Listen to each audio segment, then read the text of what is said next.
Hello everyone, my name is Bhavya. I'm your mentor. So today I'm not going to share just a strategy, but today I'm going to give you a clarity because the difference between selection and failure in UPSC exam is not just about intelligence. It's about consistency, it's about discipline, and it's about clarity. So today I'm going to share a 90-day strategy plan for all the aspirants who are preparing for UPSC prelims 2026. So start करते हैं with this beautiful and motivational quote that success in UPSC is not just about luck, it's about consistency. Okay? जैसे आपको क्या करना है, पहले तो आपको कोई भी न्यूज सोर्स नहीं लेना है, जिससे आप पढ़ाई कर रहे हैं आपको उसी से पढ़ना है, ठीक है।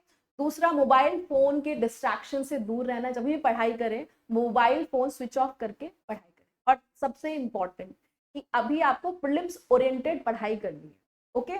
अभी मेंस, अगर आप मेंस प्रिपेयर भी कर रहे हो आप साथ में, तो आप अभी उसको थोड़ा सा क्या कर दीजिए, रोक दीजिए, क्योंकि प्रीलिम्स की अगर आप प्रिपरेशन कर रहे हैं अभी, तो उसके साथ साथ आपकी मेंस की भी तैयारी हो रही है, क्योंकि ये सेम सब्जेक्ट्स आपके मेंस में भी है, ओके। जैसे करंट अफेयर्स हो गए या बहुत सारी चीजें, पॉलिटी, हिस्ट्री, इकोनॉमी, सारे ही आपके सब्जेक्ट्स मेंस में भी है, ठीक है।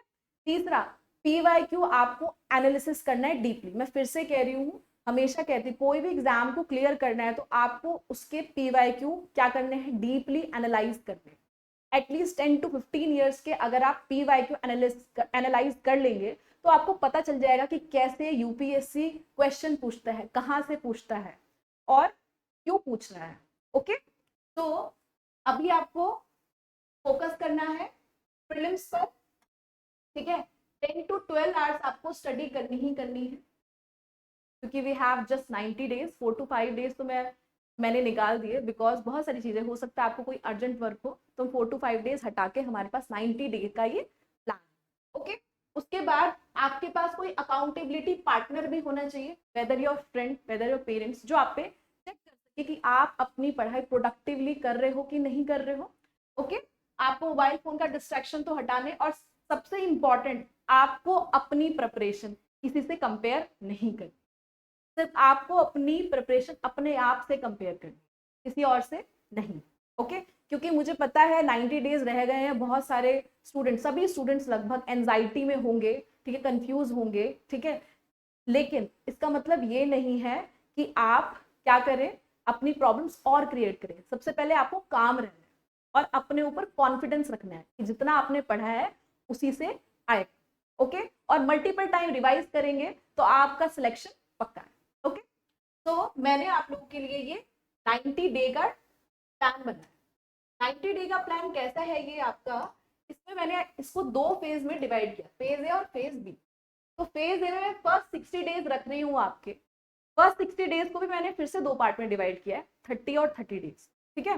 फर्स्ट 30 डेज में तो आपको सारे जितने भी आपके सब्जेक्ट्स हैं, 4 सब्जेक्ट्स हैं, उनकी रीडिंग लगानी है, और दूसरे वाले 30 डेज में आपको क्या करना है, उनको रिवीजन करना है और पीवाईक्यू भी एनालाइज करना है, ठीक है। लास्ट 30 डेज जो होंगे आपके, उसमें आपको अपनी स्पीड एक्यूरेसी बढ़ानी है और जितने हो सके मॉक दीजिएगा, ठीक है। तो आपके फर्स्ट 30 डेज में, आपके फर्स्ट 60 डेज में आपका सिलेबस और रिवीजन और पीवाईक्यू करना है, जिसमें मैंने आपके दो फेज में इसको डिवाइड किया है। पहले फर्स्ट 30 डेज में रीडिंग करनी है आपको कंप्लीट, ठीक है। दूसरा, मल्टीपल रिवीजन सेकंड 30 डेज में। और तीसरा, आपको क्या करना है, तीसरा आपको क्या करना है इसमें, थर्ड लास्ट जो 30 डेज है उसमें आपको क्या करना है, सिर्फ मॉक टेस्ट देने हैं और आपको रिवीजन करना है मल्टीपल टाइम्स, ओके। तो पहला स्टेप देख लेते हैं हम इसमें। पहला स्टेप है हमारा कि फर्स्ट 30 डेज में आपको जितने भी सब्जेक्ट हैं, जो कोर सब्जेक्ट हैं, जो आपके कोर सब्जेक्ट जैसे polity, economy, geography, environment, history, science and tech, इन सबको आप लेके चलेंगे। पर डे आपको दो क्या करने, सब्जेक्ट्स लेके चलना है। फर्स्ट 4 आवर्स में आपको अपना वीक सब्जेक्ट लेके चलना है और सेकंड 2 आवर्स में आपको अपना स्ट्रॉन्ग सब्जेक्ट लेके चलना है।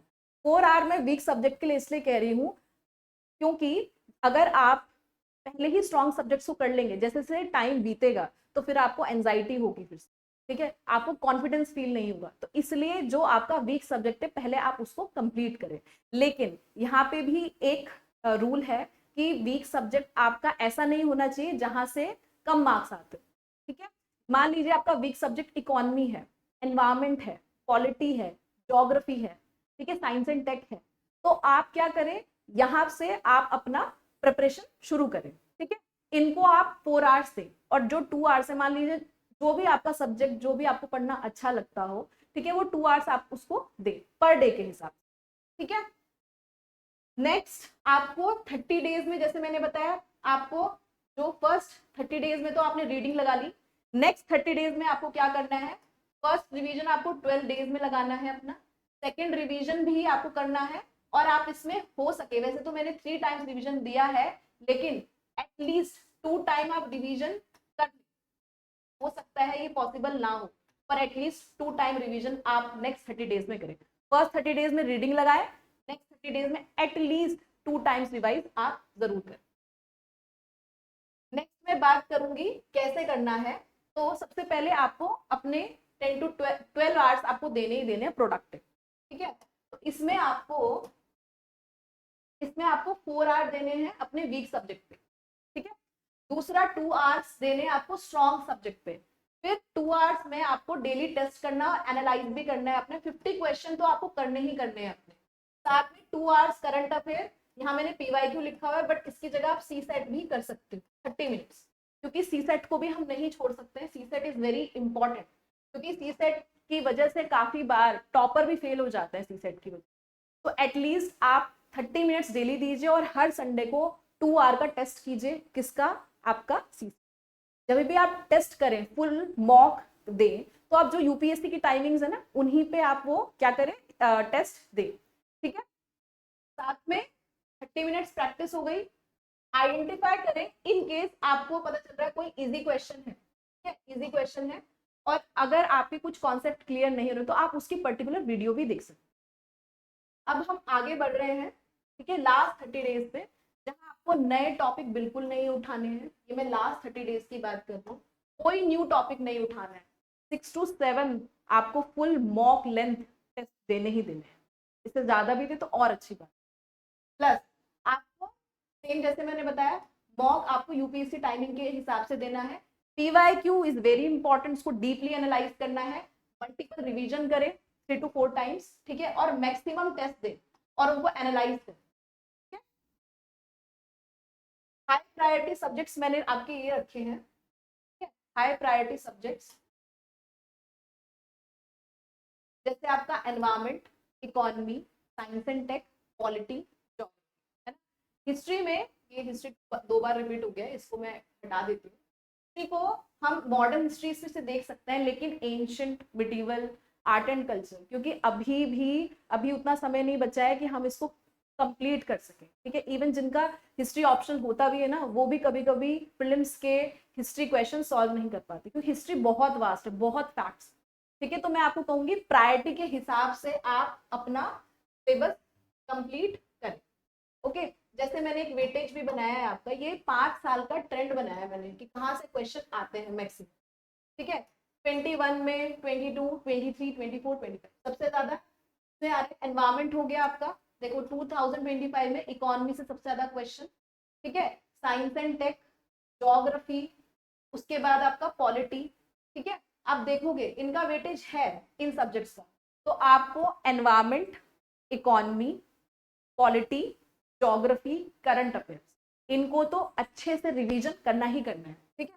आपकी हिस्ट्री से 12 क्वेश्चंस आए थे, लेकिन काफी बार मैंने जैसे बताया कि हिस्ट्री में इतने सारे फैक्ट्स हैं, काफी बार हिस्ट्री ऑप्शन स्टूडेंट्स भी अच्छे से वो क्वेश्चन नहीं कर पाते अटेम्प्ट, ठीक है।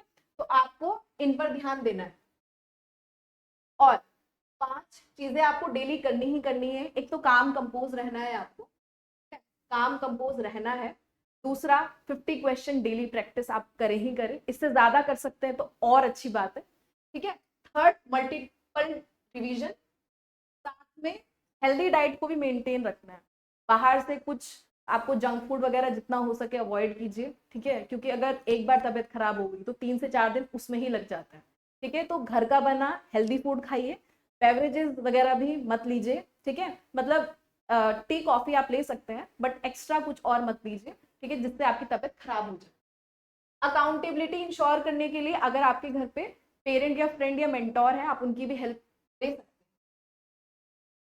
साथ में इंपॉर्टेंट रिमाइंडर, इस सिलेबस आपको कभी नहीं लगेगा कंप्लीट हो गया। इवन जो टॉपर भी होते हैं ना, इवन सिलेक्टेड स्टूडेंट्स, उनसे भी अगर आप पूछेंगे ना, जब वो प्रीलिम्स देने जाते थे, कि आप, वो भी आपको बताएंगे कि उनको भी कभी नहीं लगता कि सिलेबस कंप्लीट उनका हुआ है। अगर मैं आपको आज से 1 साल बाद भी पूछूं, अगर 1 साल का टाइम भी दूं, तब भी आपको लगेगा कि सिलेबस कंप्लीट नहीं हुआ है, क्योंकि इसका सिलेबस बहुत वास्ट है।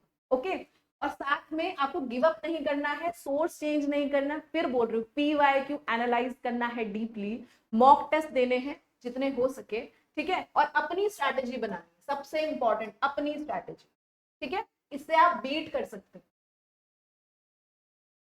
फाइनल मैसेज मेरा यही है सभी को, प्रिपेयर करें, फर्स्ट रीडिंग कंप्लीट कर लें जल्दी जल्दी, ठीक है, फर्स्ट 30 डेज में एक बार रीडिंग लगा लें, ठीक है। सेकंड, आप 30 डेज में एटलीस्ट 2 बार रिवाइज कर ले, वैसे मैंने 3 टाइम्स लिखा है, पॉसिबल नहीं है तो एटलीस्ट 2 टाइम्स, और लास्ट 30 डेज में 3 to 4 टाइम्स आप क्या करें, रिवाइज करें।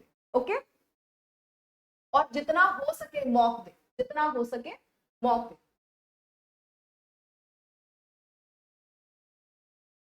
ठीक है। अब मैं ये सेशन एंड करना चाहूंगी। तो आपका सिलेक्शन किस पे डिपेंड करता है, कंसिस्टेंसी एंड डिसिप्लिन पे। तो thank you so much. If you have any query, please write down in comments.